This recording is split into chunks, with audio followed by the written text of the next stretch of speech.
Labu. Kalau yang di sisi barat Sindoro sama Sumbing. Pada tahun 1006, 4 gunung tadi pernah meletus dengan dahsyat. Borobudur akhirnya terkubur oleh abu vulkanik. Sedangkan gempanya ini mengakibatkan batunya pada jatuh. Sehingga apa yang kita lihat sampai saat ini kalau batu Borobudur ternyata ya masih banyak yang kurang, banyak yang cacat, ya termasuk juga patung-patung Budanya banyak juga yang tidak punya kepala, tidak punya tangan atau tidak punya kaki. Nah, ini faktor utamanya adalah karena alam. Letusan gunung berapi atau gempa vulkanik yang terjadi pada tahun 1006. Tahun 1006 pusat pemerintahan di Jawa Tengah dipindahkan ke Jawa Timur. Nah, tapi mengenai kepala patung Buddha ada faktor keduanya. Faktor kedua dari kepala patung Buddha adalah pengrusakan yang dilakukan pada masa penjajahan. Karena pada masa penjajahan belum lahir undang-undang cagar budaya. Jadi orang kalau naik Borobudur, apabila butuh souvenir, biasanya mereka turunnya akan memenggal kepala patung Buddha untuk dijadikan souvenir. Dan Borobudur ini terkubur oleh abu vulkanik selama 800 tahun. Ya, makanya Borobudur itu dulu sebelum tahun 2023, tepatnya tanggal 1 Maret, berarti baru 2 bulan ya. Itu Borobudur adalah dead monument. Tapi kalau sekarang umat Buddha menyatakan bahwa Borobudur dikembalikan kepada aslinya, yaitu tujuan utamanya adalah sebagai tempat beribadah umat Buddha. Jadi Borobudur sekarang adalah tempat beribadah umat Buddha lagi. Jadi bukan dead monument lagi, ya. Borobudur ini terkubur oleh abu vulkanik selama 800 tahun. Pada masa penjajahan Inggris, tepatnya ketika Jawa dikuasai oleh bangsa Inggris atau dijajah oleh bangsa Inggris, Gubernur Jenderal Inggris yang namanya Thomas Stamford Raffles memerintahkan supaya Borobudur dibersihkan dari abu vulkanik. Dia perintahkan kepada 200 orang pribumi untuk membersihkan abu vulkanik. Selama 2 tahun dibersihkan. Dari tahun 1800 adalah pemerintah RI. Pada saat itu biayanya sebanyak 25 juta US dollar dan kita dibantu oleh UNESCO sebanyak 7 juta US dollar. Jadi kalau di sekolah mungkin ya katanya Borobudur itu dipugar atau direnovasi oleh UNESCO. Bukan, yang merenovasi pemerintah RI. UNESCO pada saat itu ikut membantu.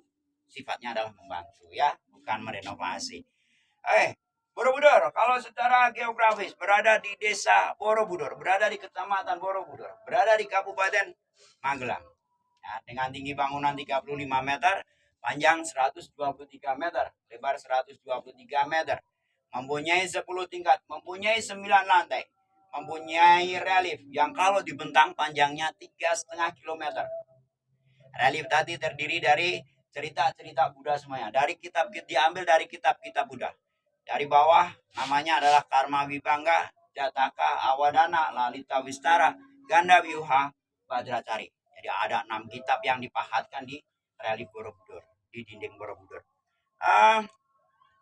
Mempunyai stupa yang kecil, jumlahnya ada 1460 stupa. Ini yang kecil-kecil begini. Tapi yang rusak juga ikut dihitung ya ini ya. Tapi jangan menghitung semua ya. 1464 stupa. Ada yang ingin menghitung?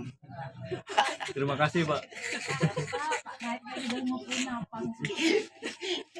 Ya, ada 1460 stupa kecil. Kalau yang besar itu ada pada tingkat 7, 8, 9, 10. Jumlahnya ada 73.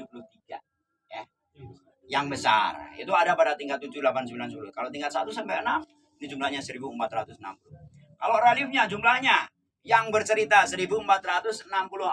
Ayo jangan kaget, jangan disamakan ya. Kalau jumlah stupa kecilnya 1460, kalau jumlah relief yang bercerita atau relief narasinya ada 1464.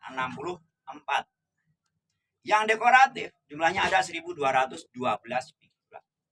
Jadi tidak semua relief di Borobudur ini bercerita. Jumlah batunya kurang lebih ada 2 juta blok batu. Nah, mempunyai 10 tingkat, mempunyai 24 gerbang, mempunyai 4 pintu sesuai dengan mata angin. Dan setiap pintu itu jumlah tangganya ada 90 anak tangga. Jadi kalau dihitung semua tangga di Borobudur ada 360 anak tangga. Baik, ada yang ingin ditanyakan? Tidak ya?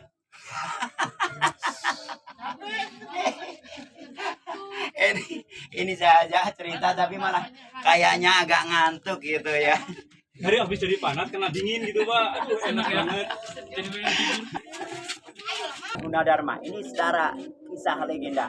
Gunadarma ini setelah selesai membuat Borobudur karena dia capek terus tertidur. Tapi ternyata sampai sekarang dia tidak bangun.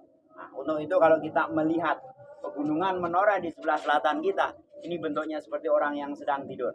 Ini gambaran daripada Gunadarma yang tertidur dan sampai sekarang belum bangun. Bisa kelihatan belum? Ayo. Belum terbayangkan. Kembali deh. Ayo. Itu Terus kepalanya dengan kita, mungkin. gundukan itu adalah bentuk daripada wajah. Wajahnya Wajah. menghadap ke atas.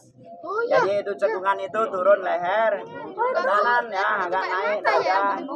Kanan lagi perutnya gendut. Kakinya selonjor.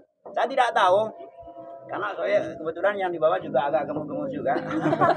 Apakah Gunadarma ada hubungannya dengan tamu saya tidak tahu. Satu. Yang kedua, apakah Gunadarma itu orangnya gemuk? Saya tidak tahu juga. Yang ketiga, atau mungkin juga Gunadarma ini orangnya cacingan. Nah,